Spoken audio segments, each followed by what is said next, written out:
The following program contains the opinions of the host, guests, and call-in participants. These do not necessarily represent the views of this show's distributors or sponsors. This program may contain obscene, profane, or otherwise objectionable language. Viewer discretion is advised.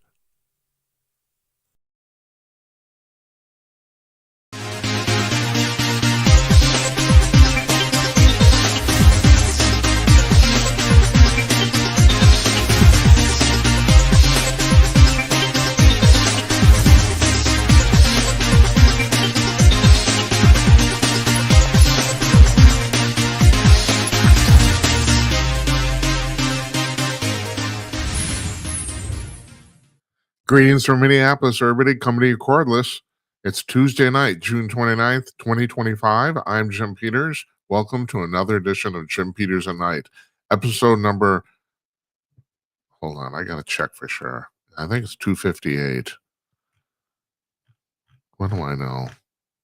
Yeah, 258. Episode number 258. Mark your scorecards at home. Yep, we're getting it done. We got it going on.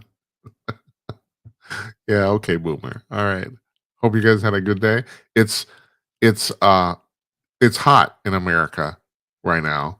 It's going to get hotter in most places, but of course it's already been hot here. It's left here in Minneapolis. We're going to be starting tomorrow. We're going to have at least a week with the temperature under 80. Whereas, I mean, most on the East Coast, I'm seeing they're going to be heat indexes of 120, 125. We did that last week. So it's moving west, and that's usually what happens. Jet stream and all sort of rot.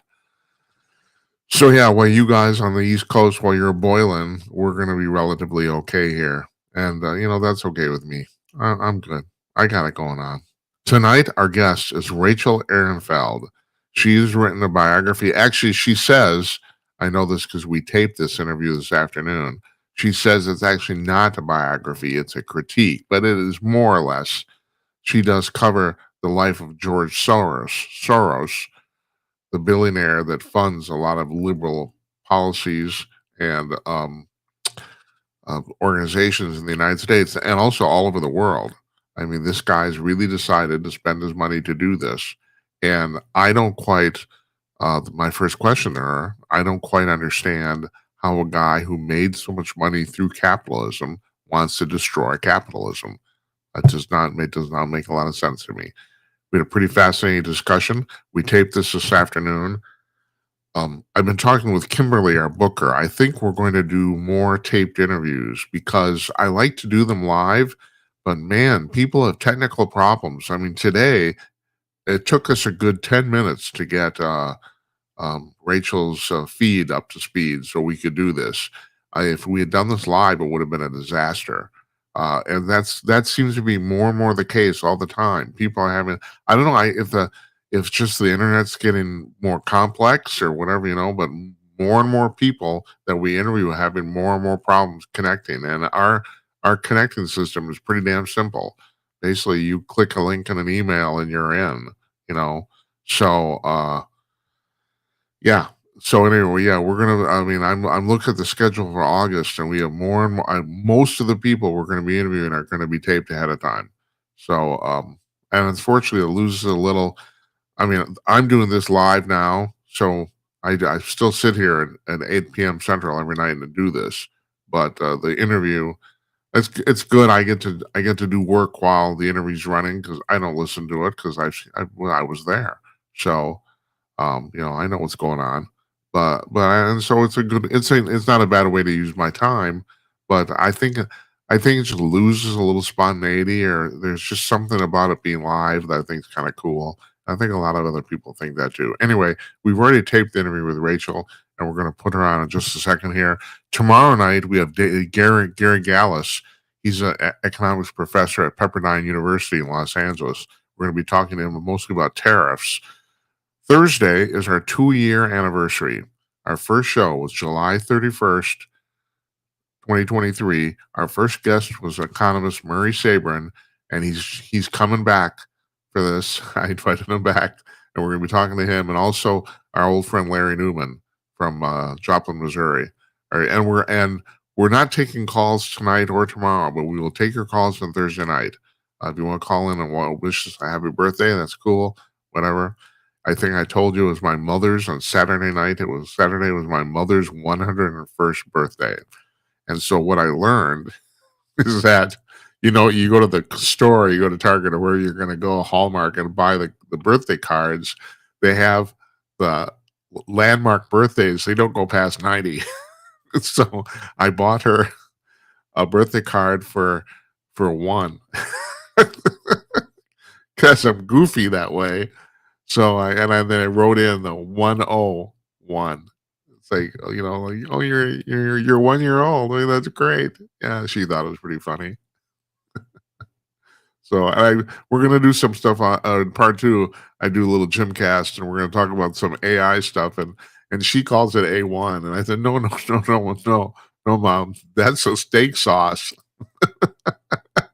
She says, what is this A1 thing? Why is it gonna replace all these people? Okay, I don't know. It makes me laugh. It's stupid. I know it's stupid.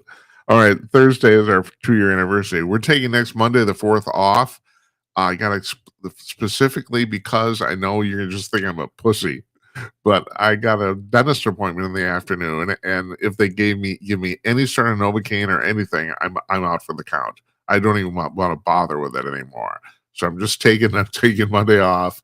Tuesday we have Leslie Corbley coming, and she is a poet, and she has written a book called Silent Suffering, which she says is a poetic critique of progressive values. Now, this is going to be kind of interesting. I don't think there are a lot of poets that are conservatives, so it'll be interesting talking to her. That's next Tuesday. Wednesday, our old friend Tim Conaway is joining us, the former executive editor of Hustler magazine. He will regale us some more stories, and maybe we can even coax another imitation of him of Larry Flint, which he does flawlessly. And next Thursday, entrepreneur J.C. Shepard. This guy's done all sorts of stuff. One of the things he did is he started the Wimkin Social Network. I know a few people who are on that. That's his deal. But he's also started just a boatload of other companies. So he's going to be joining us next Thursday. And like I said, we're not taking any calls tonight. We're not taking any calls tomorrow night. When Gary Gallus is here, we will be taking calls on Thursday night, our birthday. We will be doing that. So in 12 seconds, folks, here's Rachel Ehrenfeld. Stay tuned.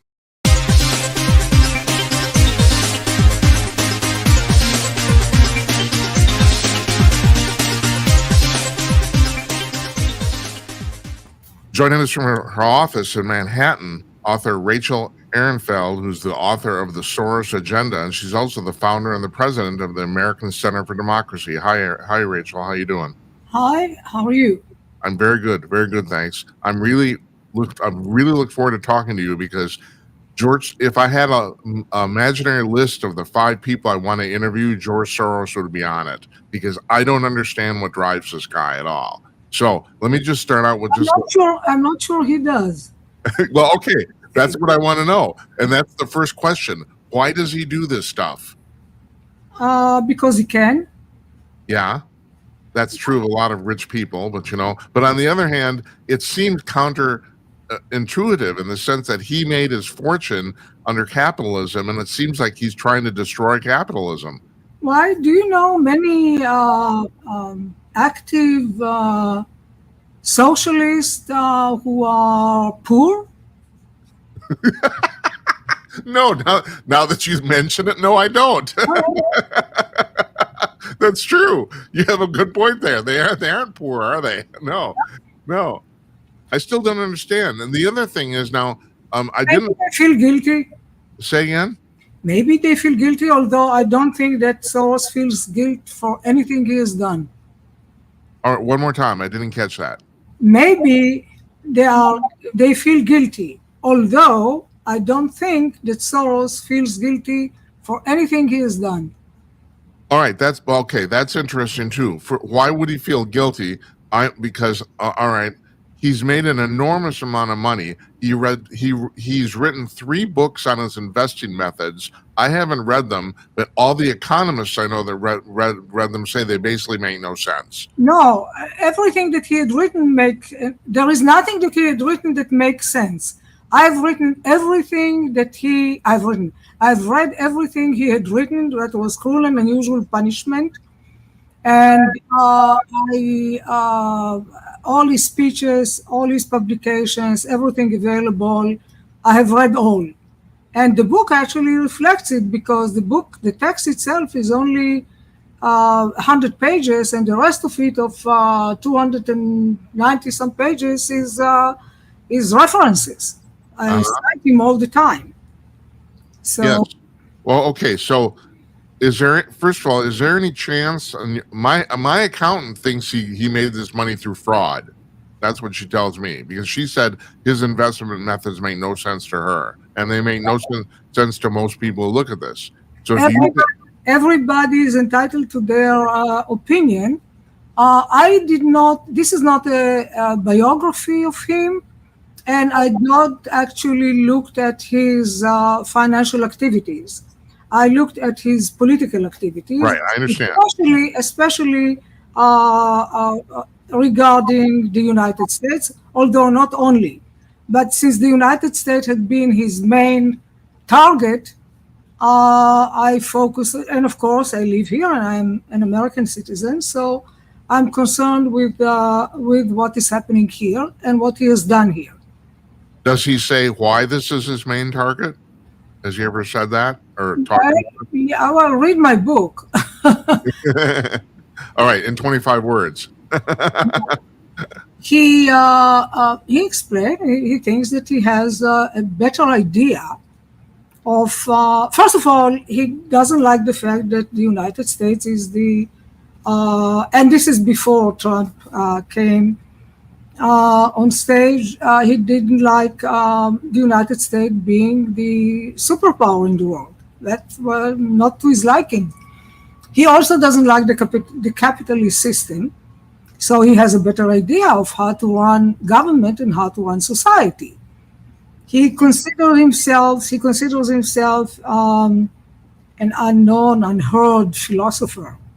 So he kind of gives you his philosophy about how things should work, domestically and internationally. So he's not exactly shy about his opinions. Now, he is no longer running the Open Society Foundations. His son Alex is doing it now. Yeah, right. And there is more. Actually, it's more cloudy or less transparent than it has ever been, although it already had received the award, if you want, or the recognition of the least transparent organization, a think tank in the world, okay? But there is not much about it. But when his son took over, in June of 2023, he said, it was in the Wall Street Journal, that he's more political, and he's going to be more political than his father. And with a war chest of at least $25 billion, well, I guess he can do a lot of harm. Yeah, and it's also very scary because unlike at least his father has had some life experience doing stuff, Alex Soros, as far as I can tell, hasn't done anything. Because I mean, and how old is he? I don't even know. Like what, 34 or something like that? No, Alex Soros is close to 90. I guess he's been 39 for the last 3 years. So I don't know. I bet he has. And he looks fabulous, doesn't he? No, he doesn't. But his father, George Soros, will be 95 on August 13. Uh-huh. And he's no longer in public. He has been actually absent from public view for appearances anywhere for at least for more than a year. And No. based on what you know, would you categorize him? It doesn't look from last pictures that were available. He didn't look to be doing too well. Alex got married about a month ago Right. to to Who? Hillary Clinton's longtime Yeah. assistant Huma Abedin, who has very interesting familial ties also with the Muslim Brotherhood. Uh-huh. So it's an interesting match, and he has been contributing money actually towards elections, domestic elections, local elections, but not only, also internationally, but domestically in the United States to local elections and influencing local elections. And also, he was very quick, or his foundation was very quick to fund the anti-Israeli pro-Hamas demonstrations immediately after, days after October 7. So demonstrations funded by him have been in San Francisco, in New York, and elsewhere. So pro-Hamas. Yeah, you brought up, well, there's another insane contradiction here too. He's a Jew, and he seems to be funding anti-Jew activities. I don't get that either. Well, he's a self-hating Jew apparently, but he says that he acknowledges his Judaism. I mean, he was born to Jewish parents, but he has been using the religion he has been born into as a shield. So anybody attacks him, that's anti-Semitism. And by doing so, he actually trivialized anti-Semitism long before it was very fashionable. He certainly contributed to it. Now, The father. So he is against the Jewish state of Israel. He claims the Jews don't know why the Jews need a state. Hey, the fact that they had the state, 3,500 years ago, okay, but it doesn't mean that they should have it back now. The way I look at this, Rachel, I'm assuming you're going to agree with me, or maybe you might not agree with my logic here, but Israel's been around for 75 years, and people are bitching about it. Israel has been here. Israel has been around for 3,500 years. Yeah, I understand. The new Israel last 76 years. Right, that's what I mean. The new Israel, okay?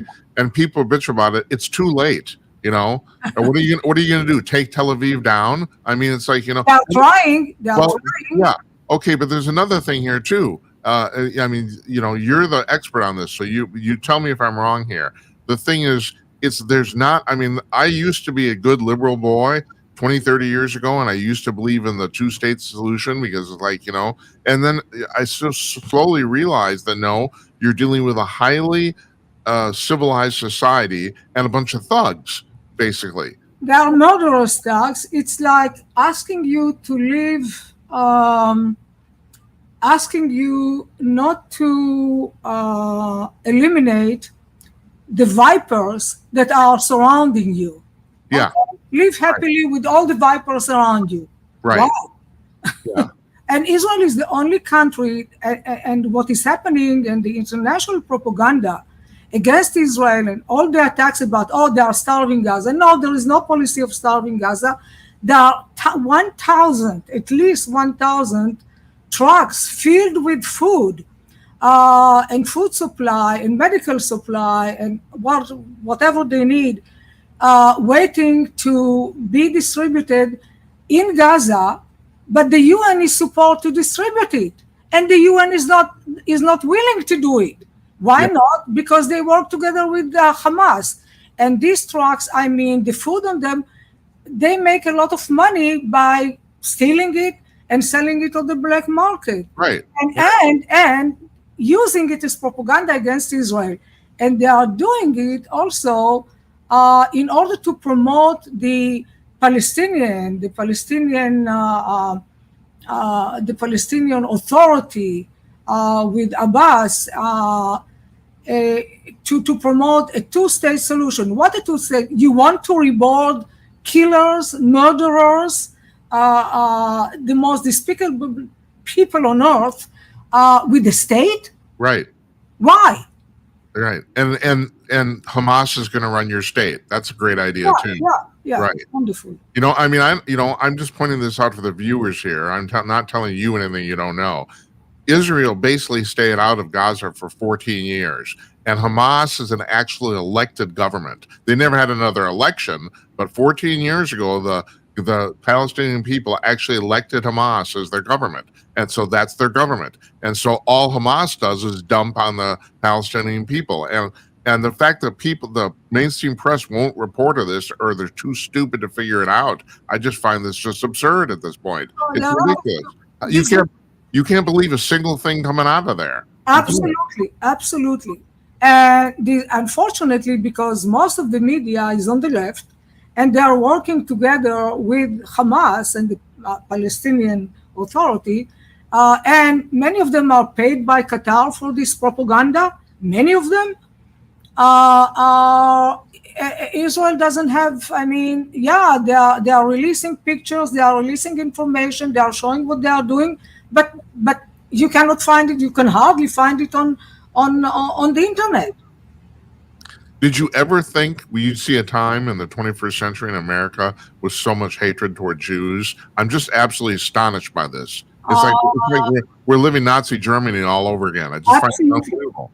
Absolutely. It is truly, it is frightening, but the issue is that going after Israel, the United States and the US Constitution is based on Judeo-Christian values, on the Bible too, on the Jewish Bible, on the Old Testament. The founding fathers used it also to write the Constitution. So going after Israel in this case is the small Satan, if you want, and they are coming after the big Satan, the United States.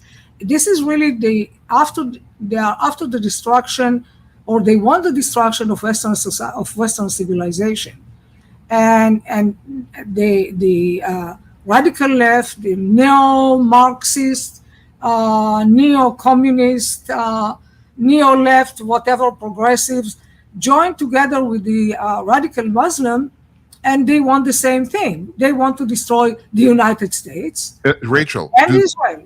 Do they know why they want to destroy the United States? What is their reasoning? Well, they don't want a free country based on Judeo-Christian values, because these are the only values that respect the individual and actually put the burden of responsibility on the individual. The others are run by collectives, by people who are not elected, by people who are pagans, if you want. So I look at Israel and I see basically a shining beacon of civilization surrounded by a whole bunch of countries that are basically 200 years behind us in terms of civilization. They're benefiting off of our technology, which they're trying to destroy. It's in some ways it's like a cancer. A cancer ultimately kills the host, even though there's no logic to this at all. I mean, it's like no one's there. I mean, sometimes I think I live in a world where there is feeling to it. There is feeling. They feel. They feel, and there is a lot of hate that feels their feeling, and so they want to destroy this hateful America and Israel. Do you think there's a lot of envy too? Absolutely. Yeah. Absolutely. Because our success, America's success and Israel's success actually shows their failure, highlights their failure. So socialist, communist, neo-Marxist, old Marxist, all systems have failed. Likewise, Islam. So, but they are coming after Israel and after the United States. I say on this program regularly, though, it's hard to defend capitalism because capitalism is highly flawed, but it's still the best system around. It's still better than all the others. You know, And that's, it is actually giving chances to everybody. yeah, that's right, exactly. And it's pulled people out of poverty. It's the only system that's Sure. pulled people out of poverty. It's the only system that actually creates wealth. for And the the public. system of individual freedom in the United States and Israel that provides you with the choice is very, very important, because neither communist regime, both of them, the socialist, communist, and the Islamic regimes, are all totalitarian. You have no choice. They decide what is good for you. They decide, like Mamdani here in New York, who is running for mayor. They will decide to you, yeah, you can get only what they have in the government or city-run grocery stores. Right, that'll be a great success. Yeah, this is crazy. We've seen the empty shells in Cuba and in Russia and in Venezuela. Okay, Right. And the same. And you will decide, and the radical Islam will decide whether how women can cover themselves and enforce Sharia, Islamic law that tells that the husband should whip his wife. Right. Okay? So and girls cannot go to school, and all kind of nice advanced human advancement policies. No, thank you. I've said on this program many times, the funniest thing I've heard in 20 years is Queers for Palestine. That's as far as jokes go, you can't get a better joke than that. Yeah. What are they thinking? And actually, in England, since the England has become really Islamist, if you want, the king had gone to a mosque and praised Islam, and the Archbishop of the Anglican Church had gone to mosque and praised Islam. This is crazy, and they are limiting the freedom of speech. So if you publish anything about any criticism of Islam or anything that may sound or cause somebody to feel like you are criticizing Islam, you can go to prison. Yeah, it's not funny. Yeah. So also, the corollary to this extremely funny joke is that here in Tel Aviv, you have one of the single most gay-friendly cities on the entire planet. Absolutely. So now the gays in England decided that that gays actually cannot participate in gay day parade in England. Why? The Israelis cannot participate in the gay day parade in UK because they are Jewish. Yeah, because they are Israelis. This is crazy. Well, I don't have to tell you this. The whole England is going down the road to hell. I mean, they are. It's like, I don't know. I have a really hard time even believing what's going on over there. It's just terrible. I mean, there's just something came out. Well, explain to the viewers here what Rachel's Law is. You were involved in a landmark court case. Yeah, Rachel's Law, so-called Rachel's Law. Rachel's Law is a new law that I have helped to get through, lobbied for, which Congress passed, and Obama actually quite reluctantly signed, but he did sign it. It was in July of 2010.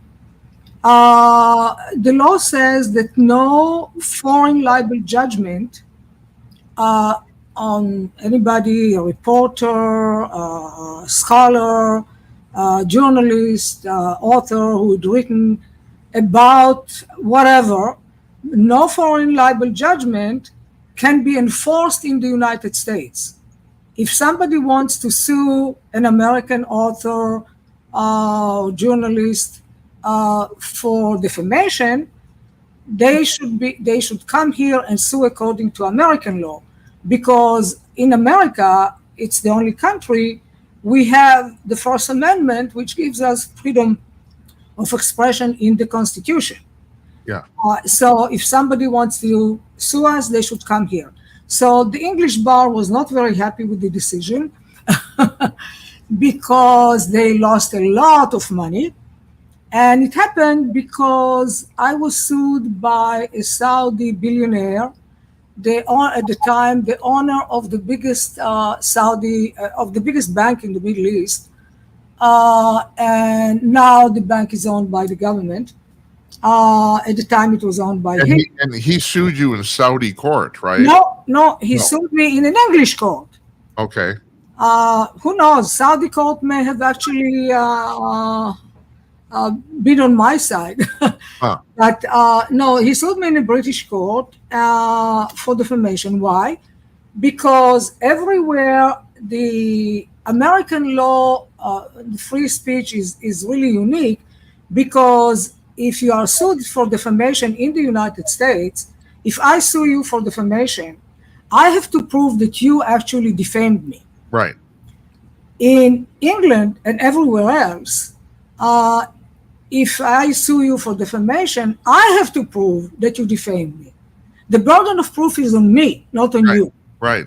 Okay, so this is why I said, well, he wants to sue me, he should come here, Besides, I refuse to acknowledge the jurisdiction of the British court. I said that America fought for its independence, 250 years ago.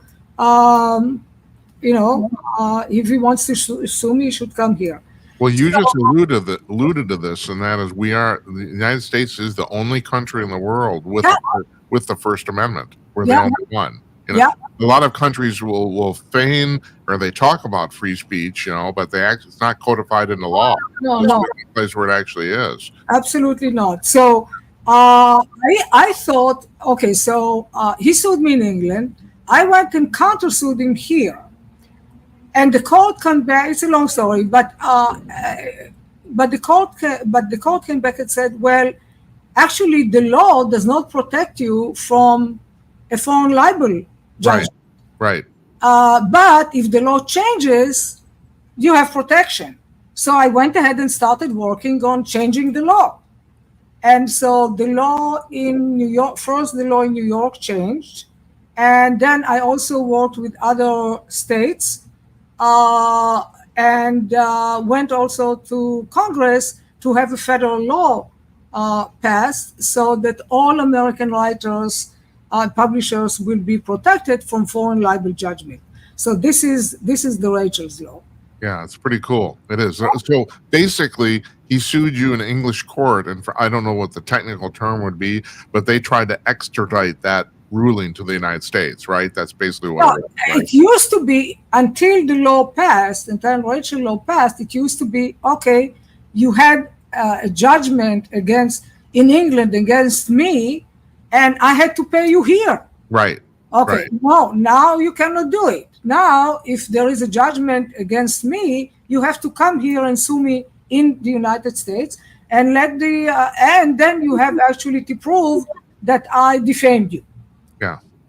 So, Rachel, these campus protests regarding Hamas, has George Soros been funding those, or some of those, or many of those students? He's not the only one, but his foundations have certainly funded many of them. Do you think the Trump administration is going to have success in dialing this stuff back? I find it unbelievable that the colleges have let this go on. But I'm not surprised. I've been following this for a long time. So this has been going on for a long time.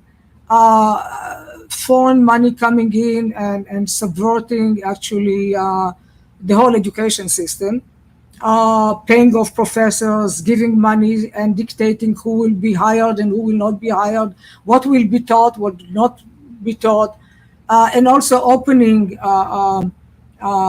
branches of American universities in Doha, in Qatar. And Qatar is the major funder of radical Islamism today in the world. It is supposed to be our friend, our ally. It is supposed to be, I don't know, go between, moderator. No, it is creating the problem, like funding Hamas, helping Iran, and then they come in and say, okay, maybe we can moderate, and nothing is happening. Okay, but their money, and they have invested a lot of money in lobbies in the United States and elsewhere, as well as in a lot of industry. So it's not only the $400 million plane given as a gift to the Defense Department. Okay. Yeah, sometimes I think that their goal isn't just to radicalize the youth. Sometimes I think their goal is to destroy America. Yes. But by keeping these kids from actually being educated, because for every hour they spend in college talking about Hamas and they don't study physics or right. They're not right. They're not studying anything. So or American history. Yeah, or anything of any substance, really. They're not. And so now we have produced, I mean, I talked to a lot of people on the show. It's like my generation was really, really stupid. We were. I mean, basically, I think anybody under 30 is stupid as hell. But this generation seems to be particularly so because they literally don't have any education in anything else. Well, and the parents of this generation are in part responsible because they have not paid attention to what is going on at school. Yeah. Why didn't they? I don't know. Tell me. I don't know. My parents knew what I was studying, okay? Yeah. They spoke with me about it. We had conversations about it. They knew what my brother was studying. There was interest all the time. And they followed our studies. They encouraged us. But it's a different culture. I grew up in Israel, so I don't know. But similar. But the left has been more successful in the United States and in most Western European countries, and Islam through the massive illegal migration in most instances, and with the globalization that Soros had been supporting from the get-go. Their influence, they combined their sources, and their influence has been really caused huge damages everywhere. I don't know if Europe can recover from it. It seems that, I don't know, both Britain and France are kind of, I don't know if they can be helped anymore. And what worries me there also is that once they allow the illegal Muslim migrants to stay there, they issue them ID certificates and passport, and they can come to the United States and nobody would know better. Mm-hmm. So this is also a security threat in my view. But we see that more and more as their numbers grow, they pretend to be sometimes on the left, and we have several of them. You have Mamdani here in New York. You have Omar in Congress. You have Ossi is on the left, but she's supporting the same lies. And there are quite a few of them, the progressives, and it's very dangerous here in the United States too, because they get into office, and George and now Alex Soros are seeing to it that they will be elected in many places. The more of them are in offices, the more ability they will have to change our reality here, and this is dangerous. What do you say to people who say, a lot of these people on the left say, well, we're not against the people of Israel. We're not against Jews. We're against the Israeli government. What do you say? What's your response to that? That's, pardon my French, it's nonsense, okay? Uh-huh. The Israelis had chosen this government. They elected it legally. It is there, and they elected it and re-elected it. and most of the people in Israel want this government and want this government to finish the war. However, the left in Israel, which was supported by USAID, Biden's USAID, and even before Clinton's USAID, and by wealthy Soros and others like him, the Rockefeller Brothers Fund, etc., to actually try to oust the Israeli legitimate government and change society so that they will give up, they will surrender to Hamas and give up their what and commit suicide. I This don't. is how they want to destroy the Jewish state. That seems insanity to me. I don't understand how anybody living in Israel could be against the war. I just don't, or how they'd want to surrender to Hamas. I Now, just find that it, that's complete craziness. it defies logic completely, but they are there and they are actually supposedly leaking information to the New York Times or the Washington Post. Hmm. The information they are leaking is lies, okay? But once it was published in the New York Times or in the Washington Post, then the Israeli press can reprint it and say, "Oh, you see, this is what they are saying." So Right. We've seen it with Obama many times, Yeah. creating an echo chamber.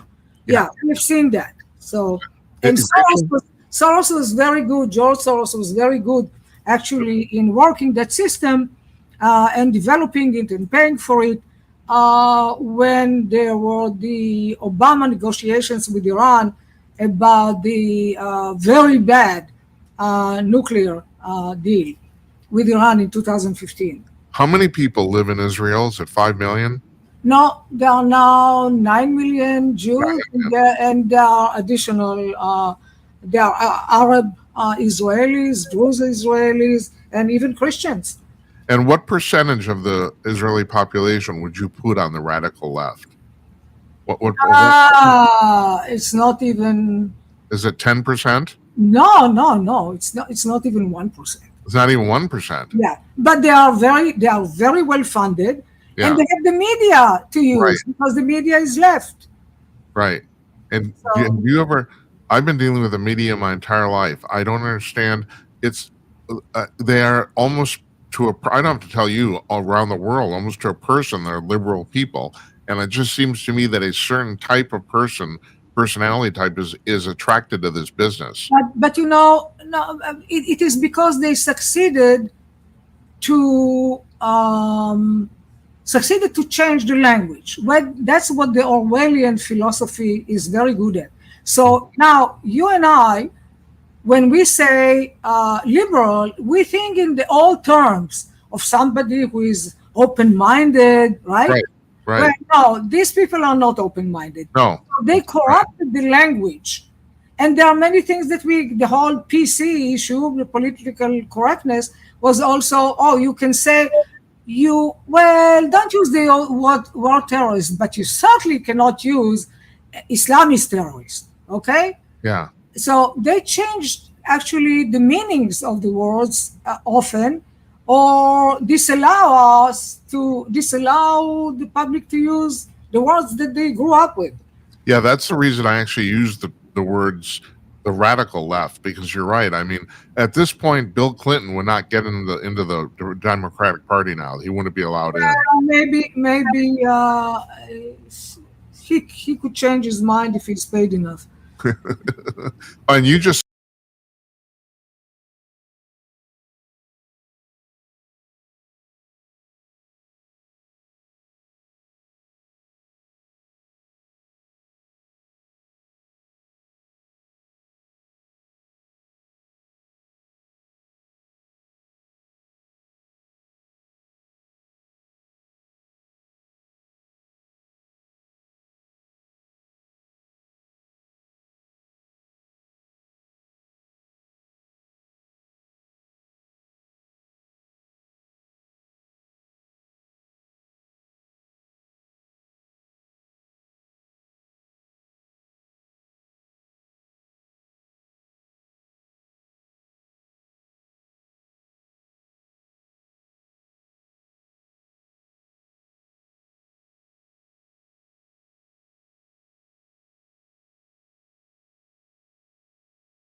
Well, that's unusual.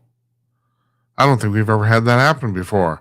And I can't get this video back up. I've tried to get it going again and I can't.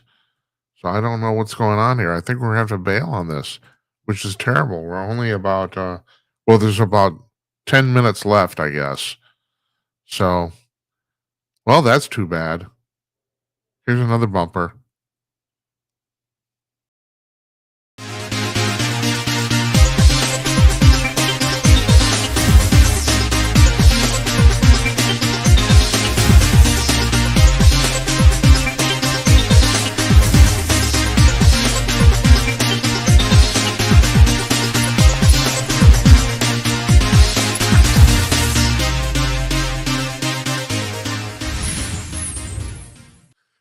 Yeah, sorry about that. That's that kind of bothers me. Wow. All right. Well, anyway, thanks to Rachel Ehrenfeld. I was going to send her. They want to put the file of this interview on the American Center for Democracy website, and I'll have to check it to see. I don't know if this is just a glitch that happened during this playback, or if there's something actually wrong with the file. I got to figure that out. Anyway, my apologies for that. I do have a lot of news here. This is Jimcast, part 2 of our show. If you're not familiar with it, this is where I talk about the news, and it's usually the news you don't hear about in the real news.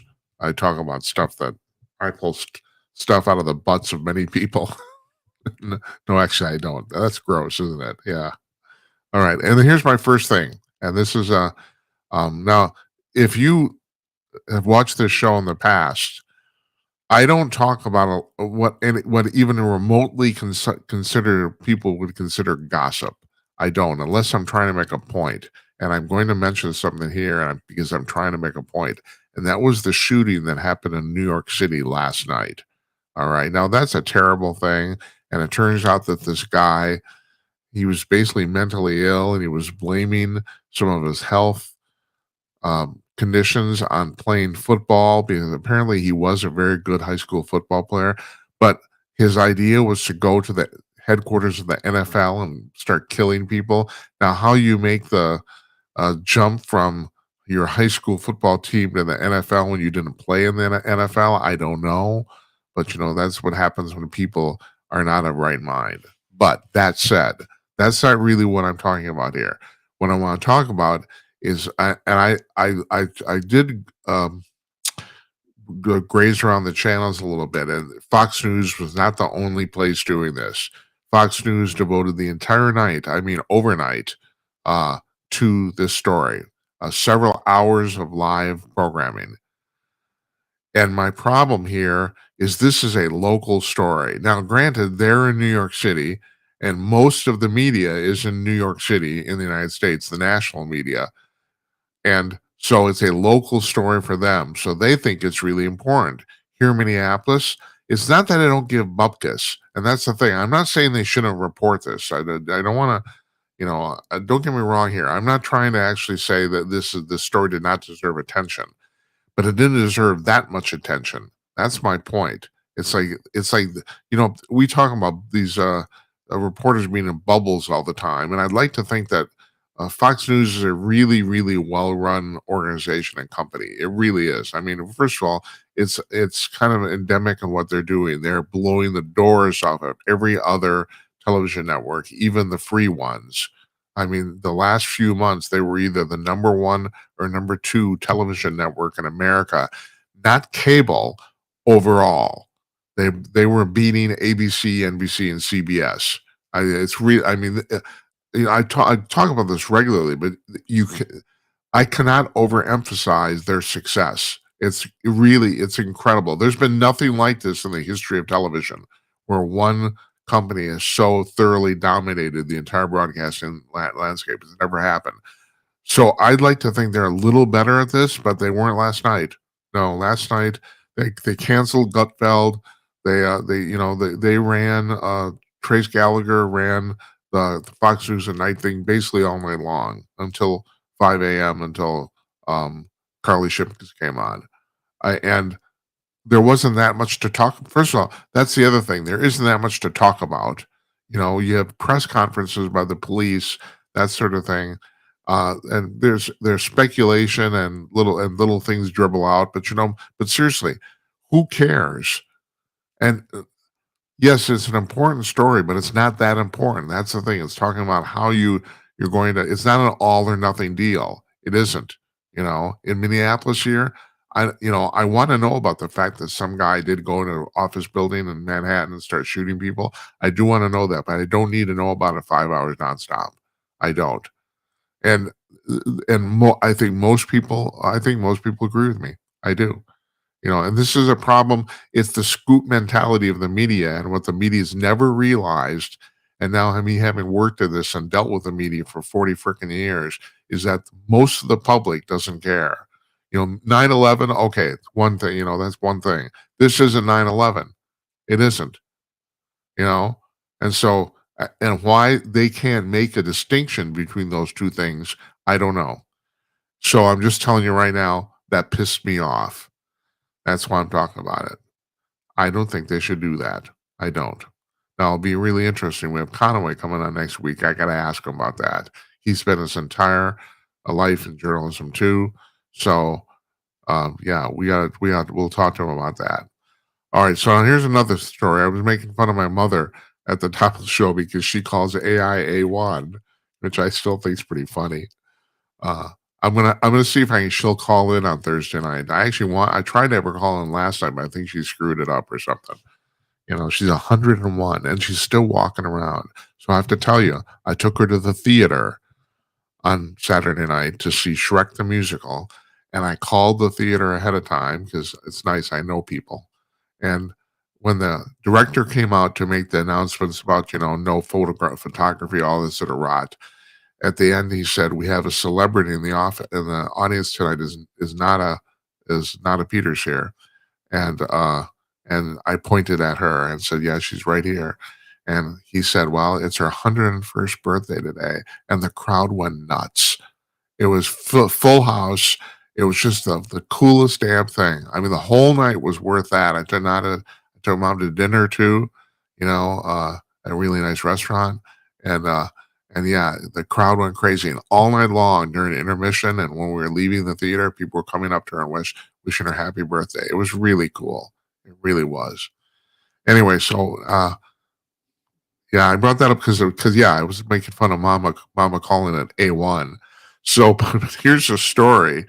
The porn studios are filing a copyright lawsuit against Meta, the company run by Mark Zuckerberg that owns Facebook, for using porn videos to train AI.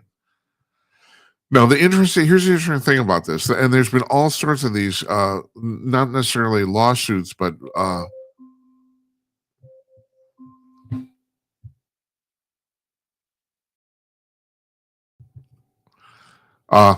there's been all sorts of these lawsuits and threats of them because of AI using copyrighted material. But here's the deal on this.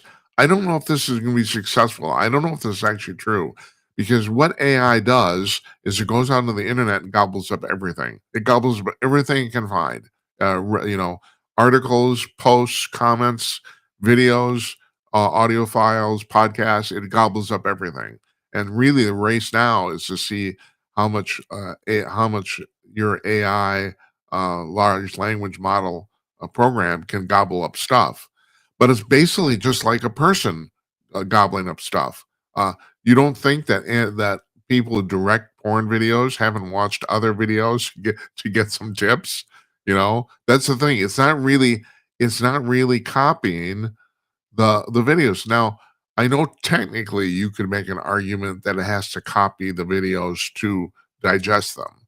It's the same thing that happened with caching memory years ago. It's like, well, okay, and what's the example? I didn't think this through. I'm sorry. Uh, like music files about the fact that temporarily to play them back, you have to put them in cache and random access memory in your computer to play them back, and technically that's a copy. And technically, you are violating copyright law by doing that. But it's obviously not a copy in the sense that you're not selling it, or even saving it for that matter. It's a temporary copy. Now, the laws have been adjusted now to adjust for that. It's like that's allowed. That's not considered a quote unquote copy. Well, what AI is doing isn't really a copy either. It's like it is basically just watching a video to see what's in it. Now, if AI actually copies elements of your video verbatim, well, yeah, that would be a copyright violation. But it doesn't do that. It does the same thing a human does, and that is it watches a lot of stuff to try to figure out how the stuff is made, what the general conventions are, and then it produces its own original version itself. It's really pretty much like what a human does. So I'm really curious to see what's going to happen with these lawsuits. This isn't the only one. Um, I like I said, I don't think this is really a legitimate copyright violation. I don't. You can make an argument, and some of these companies are too, that by coming and gobbling up their data, they're actually putting strain on their servers, and that's legitimate. They are. We've talked about this before. And when you ask, like, I use Copilot because it's cheap, it's free because it's on my computer. Uh, and you ask your AI or ChatGTP or Copilot or whatever you're using, when you ask it a question, it takes 5 times more electricity to answer that question than to do a regular web search. And web searches take a good amount of electricity in and of themselves. I mean, I don't know if you know about like Facebook and Google have been building data centers next to rivers so they can use the water as coolant. This is not. This is already burning up electricity. This is going to be. I mean, I think I saw somebody said that by 2030, 12% of all the electricity, 1/8 of the electricity in the United States is going to be used just to power AI and no other thing. And it's probably going to get worse after that. So, I mean, there's going to be some problems here, but I don't know if copyright violation is actually going to be one of them. I'm really curious to see what the courts do here. All right. So, this is another piece of news you probably didn't hear about today, and this was just announced today too. Apple's going to be going to close the is going to it's going to have its first store closing in China ever. And that it's not I don't want to make certain I'm clear on this. It's not that the first store they open is closing. It's the first closing of a store they've ever had in China. They're closing a store. They've never closed a store before. They've built stores and built stores and they've all stayed open. Now they're closing some because apparently I don't know if it's the tariffs or what it is, but apparently uh the business is down in certain places, I guess. So Kevin O'Leary comes on Fox Business this afternoon, and he says, "I wonder what Apple's going to look like in 5 years." And that's a really good question because he brought something up, and that is right. They seem to have nothing. Their entire growth has revolved around revolutionary products. You stop and think about it. You go all the way back to the iPod. Podcasts are named after that, you know, and then the first iPhone, which I really needs to be mentioned. The very first iPhone was basically a perfect device. This thing came out of the gate basically perfect. Now it wasn't as big as the phones are now, and it wasn't as powerful, but the interface was basically they really haven't changed it. They've changed it cosmetically, but in no other real substantial way. I mean, they nailed this on the very first try, and that's pretty freaking amazing, especially when you consider the fact that it was the first point with your finger telephone system, and this has been lost to history. Microsoft and Palm Pilot had touchscreen telephones, but you had to use a stylus. You couldn't use your finger. Although I guess people did figure out it's that in certain instances, depending on what the phone was, you actually could use your finger. And I can't remember if that's where Jobs got the inspiration for this or not. But yeah, they nailed this on the very first try. But there doesn't seem to be anything coming in the pipeline that you would call revolutionary now. So, I mean, they're up to iPhone 16, you know? I mean, and yeah, every single one's been better, but I don't have to tell you if you own one. It's pretty much, this product is pretty much matured at this point. There's not much difference between iPhone 15 and iPhone 16. There isn't. And I'm sure you know that too. So, I mean, it's really interesting. Is this company going to actually stop growing? You know, That's a very interesting thing. And then the thing is, do they? And O'Leary was talking about this. Do they actually branch off into services? I mean, right now there's the iCloud, but they're not really marketing it to like businesses per se, But would they start doing that? I mean, they got a lot of competition with Google and Microsoft, but that's not a bad thing. These companies, they're that big, they can compete. So I don't know. That's gonna be a very interesting thing. He brought up a very interesting point there. I mean, there's a good possibility this company will stop growing. And I've come to subscribe to the Machiavellian version of life, and that is if you're not growing, you're dying. And I know for the longest time, as a good little liberal guy, didn't understand that. I thought, well, that doesn't really make any sense. What's wrong with stasis? Stasis in real life, stasis doesn't work. It doesn't. You're either growing, or if you stand still, you're going to fall behind. That's all there is to it. So, and then Nvidia, and now this I'm kind of pulling out of my butt here. But if I'm right, they announced they're going to start selling chips to China again. Did I see that right? I mean, God, these people talk about being on a tear. Now, I have to tell you, we revolutionized our studio here by installing NVIDIA equipment. The green screen you see behind me does not exist. There's no screen there. Now, when we started, there was an actual green screen back there, and we were using a chroma key to put the Minneapolis skyline back there. Now it's all done with NVIDIA chips and AI. So yeah, there's a whole bunch of stuff we do in the studio with NVIDIA chips, and we couldn't have been done any other way. And they're the only chips that'll do it. Like, we have programs that process our video that only run off NVIDIA chips. They won't work with any other type. So they're just tearing the place up. Pretty, I don't know. It's like it's a pretty amazing time to be alive. All right, we've been talking a lot about the Epstein stuff, and Ghislaine, I don't know how to pronounce her freaking name. No one does. I'm going to call it's Ghislaine Maxwell, right?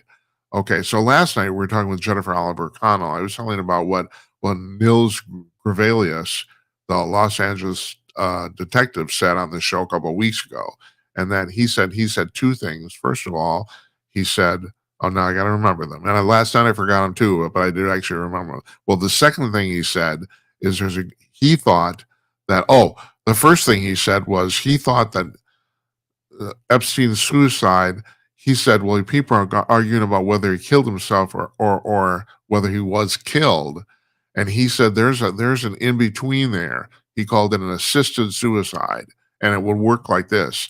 And this is really true. For up till a few days before he killed himself, Epstein had a roommate in that cell, and that roommate was a serial murderer. And so the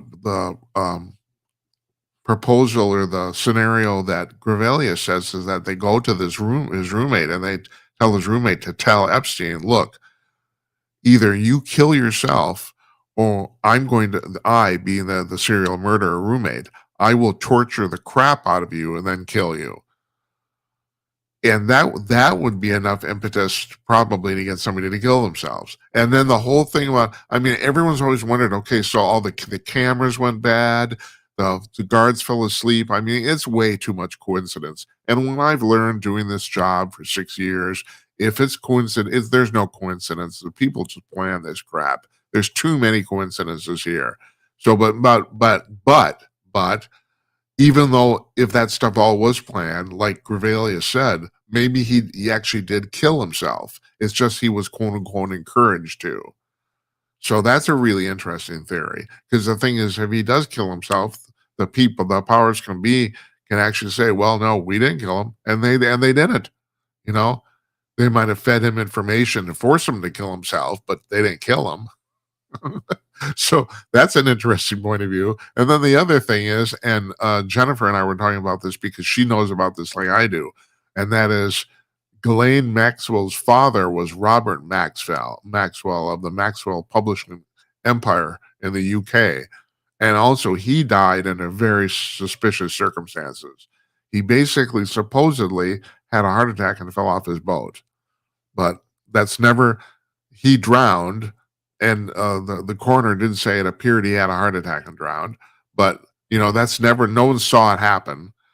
So, and not to mention that when he died, it turned out, and no one knew this till after he passed away, he was 400 million pounds in debt, about $500 million in debt, and his companies were basically liquidated. They ceased to exist after he died. He had this whole thing. He was spinning, like my old boss Jeff Meyer says, he was spinning plates is what he was doing. So she comes from a pedigree of basically shady behavior. So what Grevalius suggested, and Jennifer thought it was a very interesting theory too, as do I, and that is she's actually the brains of the operation, and that Epstein was the cover. He wasn't driving it, she was. Now, I bring that up because today she has testified in to not to Congress, but she says she will testify to Congress if two things: that she is granted immunity and she has the questions in advance. And she said she would answer all the questions. And supposedly, at this the 5-hour interrogation they already did, she answered every single question. She didn't. But now this is I don't understand the very vagaries of this because I'm not a lawyer. But I was under the impression you can't selectively um, claim the Fifth Amendment rights when you're answering questions like that. In other words, you either claim all of them or none of them. But it doesn't matter. She did answer every single question. I asked her over 100 questions, and she answered every single one. And she said she's willing to testify publicly in front of Congress if she has granted immunity and she has the questions in advance. So that's kind of interesting. Now she's holding herself up, and apparently rightly so, that she has been a model prisoner because God knows she wants to get pardoned. So she's stuck for 20 years on the slammer, and I think what has she done? 4 now or 5? So she wants to get out. But yeah, but that the buzz on Epstein, and so Bill Walton was on the show a couple of weeks ago, and he's been this guy knows everybody. He's been CEO of huge companies. He was on the Trump transition team, so he knows Trump. He knows everybody. But he said on this program, so I'm repeating this. He said this publicly. So I'm not blowing anything out of school here. He said that his contacts were telling him that Epstein was actually working for Mossad, which is the Israeli CIA. And I've heard that too. And then there also, of course, it's been floated that he was working for the American CIA also. But maybe Grevalius is saying, well, maybe it's Maxwell who was working for Mossad, which is it's a really, really interesting scenario, especially knowing her family history and knowing her pedigree, where she comes from. That's not at all unlikely. It isn't. So anyway, that's really interesting. So she's floated this to Congress that under these two conditions she will appear. I'm assuming they will agree to this because I don't think either one of those things are unreasonable. But we'll see. We'll see what happens there. Britain is going to hell. Now don't know exactly where we stop the interview with Rachel Ehrenfeld just froze up, but her and I addressed this. Britain basically they have taken away free speech rights. I mean, it's really, really frightening what's going on over there. I mean, it's way, way worse than anything that's happened here in the United States. Way worse. Well, just on Friday now, a new law went into effect, and I think it's called the Online Safety Act, if I'm right, and it is ostensibly to keep child porn off the internet. That is ostensibly what it's for. But the thing is, you can get arrested for all sorts of behavior. You can get arrested for commenting on a photo of migrants. If your comment is disparaging, you can get picked up by the police. And apparently people already have, and it hasn't even been a week. This is already happening. So now the UK government is proposing that, no, so you know what a VPN is, right? A virtual private network. So it will change your IP address. So because the thing is, obviously, this doesn't apply to stuff outside of the UK, and Elon Musk is there. They are attempting to comply with this law, but just in the UK, just in England. So a lot of people apparently this week, scads of people in the UK signed up for VPN services because you could actually like put your IP address like in New York City or something like that, you know. And now they're thinking about making VPNs illegal. I don't freaking believe this. First of all, there's a legitimate reason, technical reason to use a VPN. I mean, besides the fact that it masks your IP address, that could be a good thing for your own security. Let alone, let alone trying to, post. And we're not talking about posting porn here. We're talking about posting like and I can't remember. There's a clause in the law that says something about something unreasonable or something like that, or it says really this is really draconian stuff. It's really terrible. So they're thinking about outlawing VPNs. That's nuts. That's crazy. First of all, there's a lot of companies that need VPNs just to hide their data from scammers and if they have classified stuff. So there's just that alone. But yeah, I just God, I mean, I just find this amazing that if the lengths they are going to try to, they're basically trying to control the populace. They are. Now Rachel talked about the event. I know, because she did this in the first half of the interview. About she talked about Rachel's law, which was passed because of something she did, and so that law involves the fact that she got sued by a Saudi prince in English court, not even though it was posted on an American website and she wrote it in the United States. She got sued in an English court for defamation. And like she pointed out, defamation laws are different all over the world than they are in the United States here because we have a First Amendment and we're the only country. You have to understand this. We're the only country on the entire planet that has the First Amendment where it's actually codified in the law that you have freedom of speech. We're the only one. So defamation is handled, although obviously it's a local issue depending on where it is, but it's handled differently in the United States than all over the world. Here in the United States, the bar to prove defamation is very high. Like she mentioned, in England, you have to prove that you're. How does this work? You have to prove that you're innocent, not that the other party's guilty. It's bizarre, but that's the way their legal system works. And so this guy who sued her in English court won, and then they're trying to, for all practical purposes, they extradited the ruling to the United States to make her pay, and she said no. And so now she finally got Barack Obama signed into law. The Congress passed a law that you can't do this anymore. You can't, if you're sued for defamation in another country, you can't, that ruling will not transfer to the United States. And that was her deal.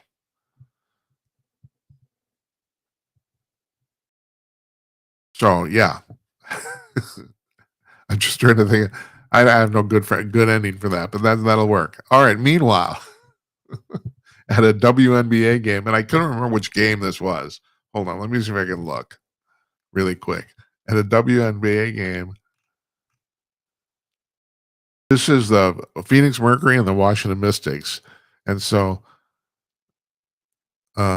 Khalil Copper, son of Berkeley, ran to the locker room because her wig fell off and hit the floor. Now I don't look. I'm not a woman, as you might imagine. Looking at me, I don't understand what's going on there. I don't understand why you're wearing a wig while you're playing basketball. I don't know if you ever, I mean, people have hair follicle issues, especially if you've gone through cancer treatments, that sort of thing. Anyway, yeah, she did. Okay, so here's two things here. All right, the wig fell off, hit the floor. She ran off the court. They stopped the game. Not for any like technical reason. They stopped the game because she ran off the court. Okay, the game is stopped. All right, there's that. And then it turns out that some guy in the stands found this extremely funny and started to laugh really loud and hard, and they kicked him out. I don't believe it, really. Seriously, and then people wondering, why people won't take your league seriously. Why? What the hell? They kicked somebody out for laughing? Yeah, they did. They did do that. And she's wearing a wig while she's playing basketball. I have no like I don't. I don't know what's going on, folks. I don't. It's like this is like, and seriously, they're like I think they've been losing 40-50 million dollars a year every year for like 30 years. Somebody pointed out, well, I guess this is worse for Colbert. Colbert lost $40 million a year, one person. The whole league loses $40 million a year in the WNBA. So, I guess Colbert has a problem. Nobody's watching. And then the advertising rates go down, and then you're screwed. That's the way it works. All right, so I wrote about this in the description for the show tonight. So the scientists at SETI are bitching about the fact, and they have a very legitimate bitch here too, about the fact that if they finally find an alien signal, there's no protocol anywhere on Earth on how to deal with this. They've received they say they've received no guidance from the federal government, from the United States government on what to do if they actually get an alien signal that they definitively confirmed. Now, I have to preface this because there's been rumors floating around for years that they've already got one, and that the federal government has asked them not to announce it. That's been floating around, and that wouldn't surprise me at all. It wouldn't. The other thing, but on the other hand, too, it also wouldn't surprise me if they haven't found one, because we're dealing with radio, folks, and I don't think the majority of, I'm just speculating here. You know me, I'm a conspiracy theorist, I don't think anybody who has the technology to fly around faster than the speed of light is dealing with the radio. For example, a prime example is quantum communication. Now, we just in the last year, for the first time ever, they controlled a quantum entanglement. So let me explain what that is. There's certain circumstances where the revolution of electrons around a proton in an atom or a molecule, the direction they're going can be controlled, so that if you take two different atoms out of that molecule and send one, well, you can put one on the other side of the room, or you can send it out 50 light years into space. But the one you have in the lab, that when you tingle it and massage it, then it go a different direction. The thing 50 light years out into space, that atom will actually immediately and instantaneously do the same thing. That's what entanglement is. It's a completely baffling phenomenon. No one figures out how this works, but it's instantaneous. It doesn't matter whether you're 15 feet or 1 billion miles away. It's instantaneous. Now, what's the practical application for this? Communication, radio and television. Right now, the moon isn't that bad. I think the signal to the moon is only 4 or 5 seconds, if I'm right, delay. But if we're going to Jupiter or Saturn or something like that, then you're talking about 20 minutes to a couple hours, depending on how you're doing, or even Mars. I don't remember, saw 2001. They dealt with that in that movie. I think they were dealing with a 2-hour delay, so you couldn't have a conversation. You sent a message, you waited 2 hours. They sent a message back. That took another 2 hours. So that this is a big deal. And then if you're going to fly outside of the solar system, even if you have the technology and the power to do that, how do you communicate with Earth? How do you communicate with home base? At that point, right now I think, all right, Voyagers 1 and 2 are outside of the solar system, and I think, if I'm right, I think the signal takes about a day each way, if I'm correct. The last time, this is, once again, I'm pulling this on my butt too, but I think that's what it is. About a day so far, and they're still working. Now, I can't remember which one. I think it's Voyager 1 is probably going to crap out here relatively soon, because they put tiny little nuclear reactors on both these spacecraft to power them. And I think it's Voyager 1, I can't remember, one of them. That power is gonna crap out here. They were literally powered up for 50 years, and those spacecraft have been flying for 50 years, and so they're gonna. I mean, at that point, the thing dies, you know. But yeah, I think it's about a day right now for the signal to go in. It's way, way, way out past Pluto at this point, way out. Uh, so the thing is, so you're, I think the SETI scientists, their problem is, I don't think there's a lot of people using radio. That's the problem. Now, you might talk about, and I keep reminding everyone this since Bruce Solheim was on the show. By the way, he's coming back because we had a really weird thing that happened there. Every single copy of that program got lost, and that talking about baffling. If I was paranoid, I think something was every single one, even the local copy that we were recording here in our studio did not record. And we're talking about 6, 7 different places, folks. We broadcast this show of the video on 5 different social networks, and supposedly every one of them is supposed to record it as we broadcast it live. All of them failed. The local copy here in our studio failed. There's no copy of the show. It's really, really weird. And that was about a month ago. So he's coming back. I think it's August 14th, if I'm right. I'm not sure. So talk to him again. Any rate, he yeah, why did I bring him up? Okay, we're talking about SETI. Any rate, yeah, I brought him up for a reason. Now I can't remember what it is. Anyway, yeah. So, any rate, I know now. I remember. Yeah, I brought him up because I keep reminding people that we're dealing with civilizations anywhere from 200 years to 2 million years ahead of us, and there's scads of them. I've come to the conclusion after all the reading I've done that the universe is teeming with life. And then you're wondering, well, where is everybody? Well, it appears that we're kind of quarantined for whatever reason, But sooner or later, I do think SETI will find something. I really do, because the people broadcasting there who are only 200 years ahead of us, they still got their bullshit TV shows or whatever they're doing. They're probably still using radio. So they're going to find, but my guess is the vast majority of the civilizations in the galaxy are no longer using radio.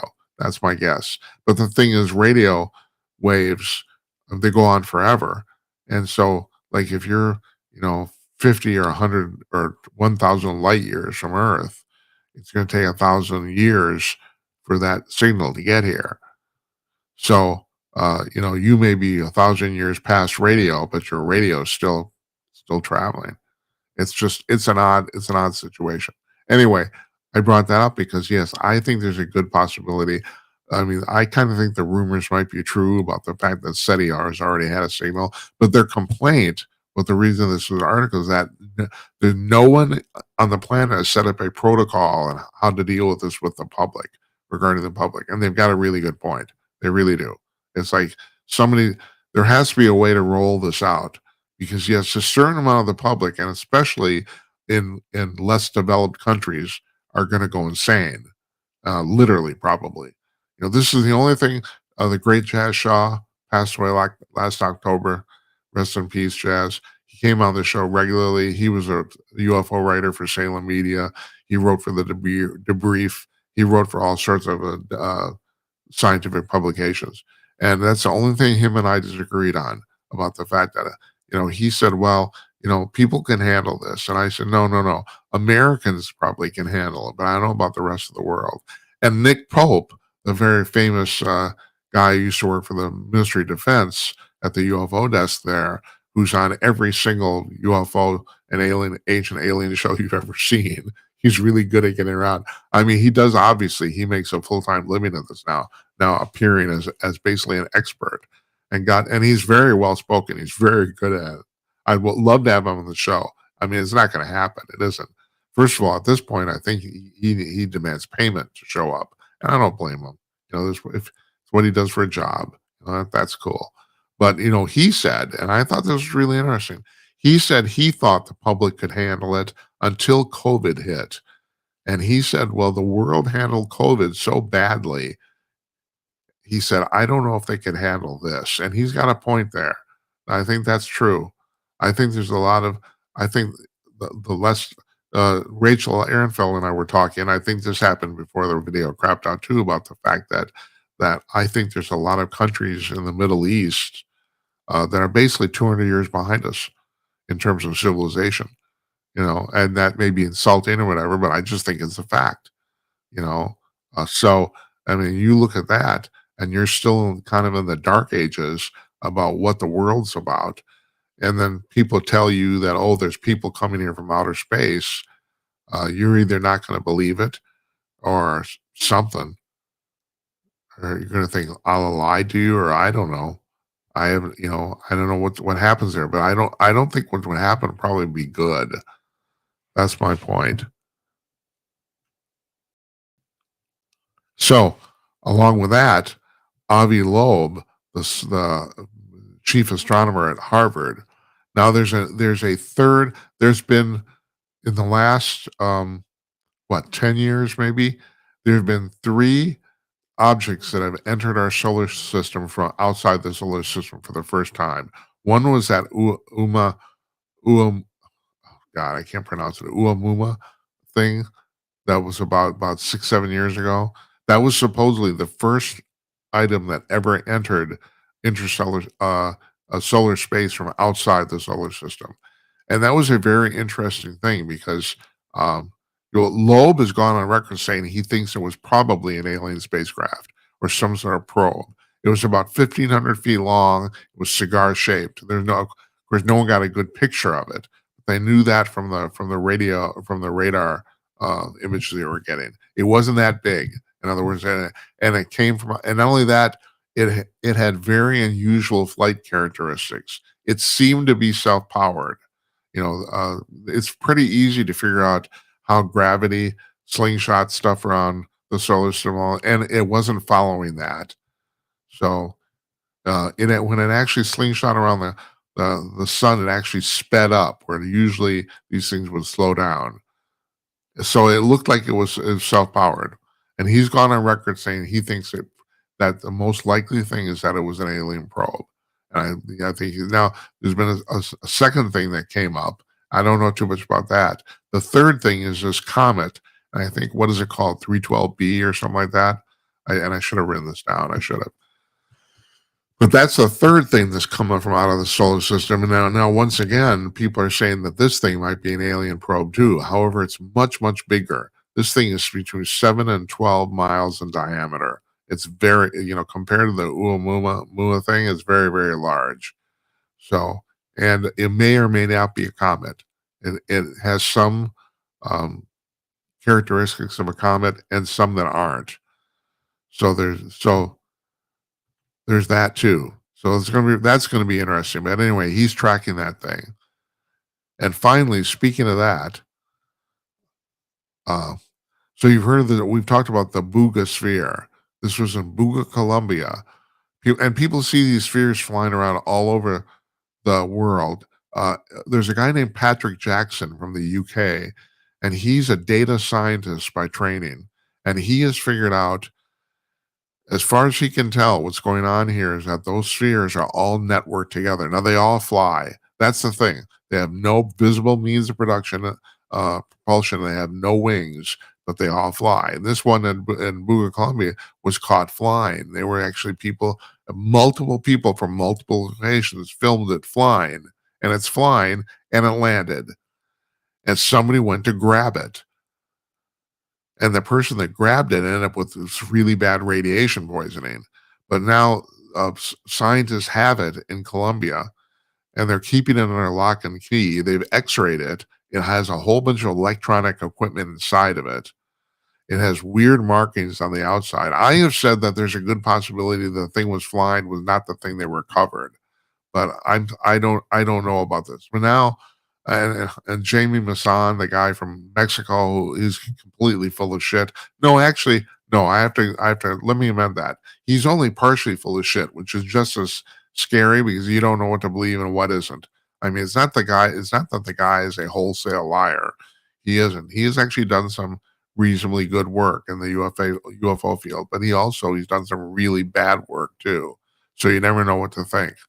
So at any rate, he has said that a bunch of guys claiming to be the police, they're storing this thing in a bank vault in Colombia, and he said a bunch of people claiming to be the police came to the bank and tried to seize this thing, and Stephen Greer and Eric Burleson, the congressman of all people, they actually went down there. Burleson actually went down there, and they said that they don't know that, as far as they can tell, Mossad's telling the truth about that.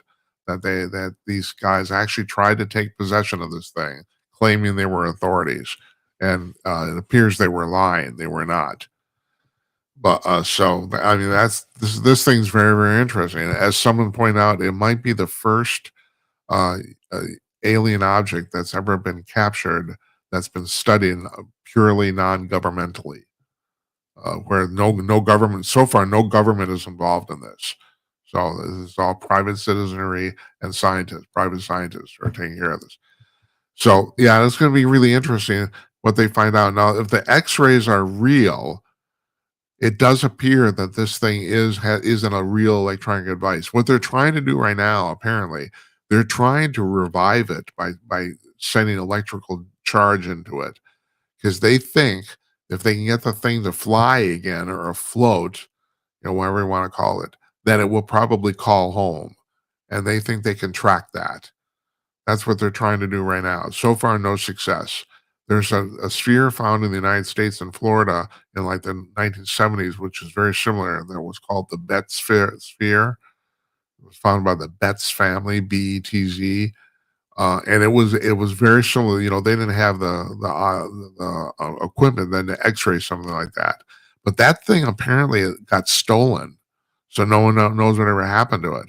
So this thing's similar, and Patrick Jackson says so. He says there's 3 levels of these flying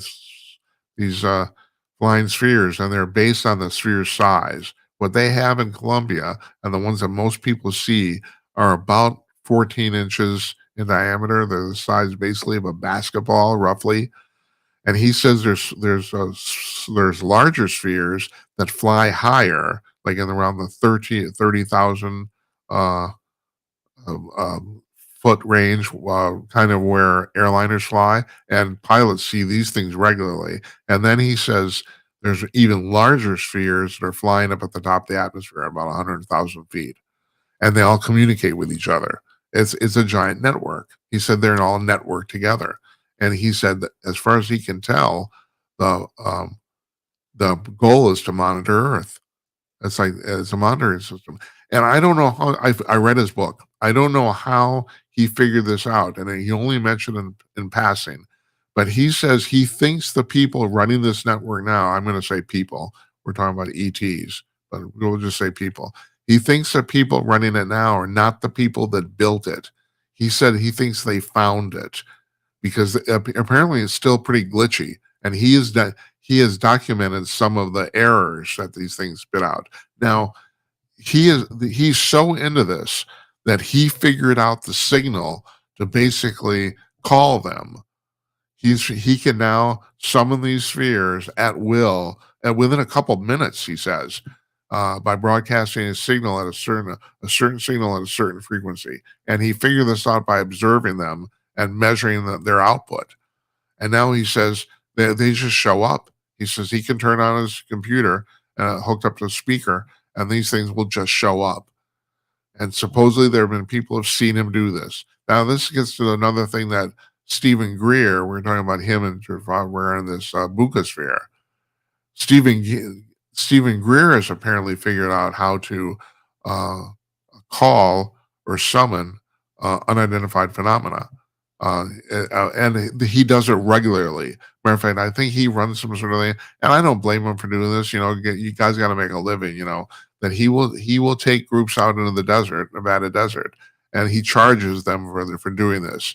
But he takes them out, and I don't know what exactly this involves. Once again, I don't know if it involves a radio transmission or what it involves. But yeah, he summons UFOs, and they show up, and apparently they show up all the time. He can do this consistently. So the whole thing is pretty fascinating, but something's going to happen. I've been hearing for years and years and years, people always say, well, all these predictions are made, they never come true.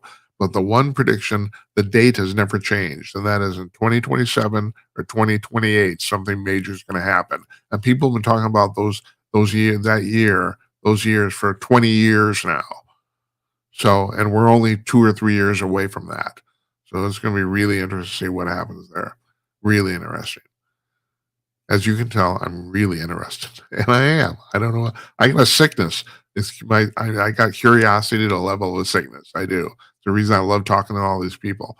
I find pretty much anything anybody says fascinating, and you would say, and some of my friends say that I buy too much. I don't think so, but that's what they say, that I pretty much believe anything. No, actually, that's not true. It's the opposite. I've said this many times. 95% of all the evidence presented in the UFO field is complete bullshit. 95% of it. Usually people are sincerely mistaken. They're not trying to fool anybody. They're just wrong. But you got your hoaxers, you got your fraudsters, you got all this stuff, but you put all this stuff together, the vast majority of the stuff that people present as evidence is wrong. Is bullshit. But the problem is there's so much that isn't bullshit that you can't, at this point, I don't think you can avoid the phenomena. And I think it was Eric Burlison, the congressman, he said this himself. There's so much positive evidence that's these things, that something's going on. At this point, you can. I just assume that the extraterrestrials are here. I just assume it. So tomorrow night we got what do we got tomorrow night? We got Gary Gallis, the economist. We'll talk to him from Pepperdine University. Ever been on the campus here? It's beautiful. It's in Malibu. It's on the ocean. Oh, it's fantastic. It's like a movie set. It's unbelievable. We'll talk to him, I think, mostly about tariffs, which seem to be working out. But I've come to the conclusion when people talk about tariffs, that's a big argument about tariffs, Trump's not really doing tariffs. He isn't. He's doing tariffs as a negotiating ploy. So you have to, tariffs in and of themselves, maybe regular bullshit tariffs maybe wouldn't work. But there's more going on here than just tariffs. So that might be the reason it is working. And so far it does seem to be working. It does. Yeah. So Gary's on tomorrow night and Thursday night, our 2-year anniversary. Larry Newman, Murray Sabin, maybe my mom, if I can get her to run a phone correctly. I want to thank you folks for watching. Thank you for listening. I enjoy your company immensely. I hope you enjoy mine. Good night, Uncle Donnie, wherever you are, and good night to you, wherever you may be. We'll see you tomorrow night, everybody. Take care.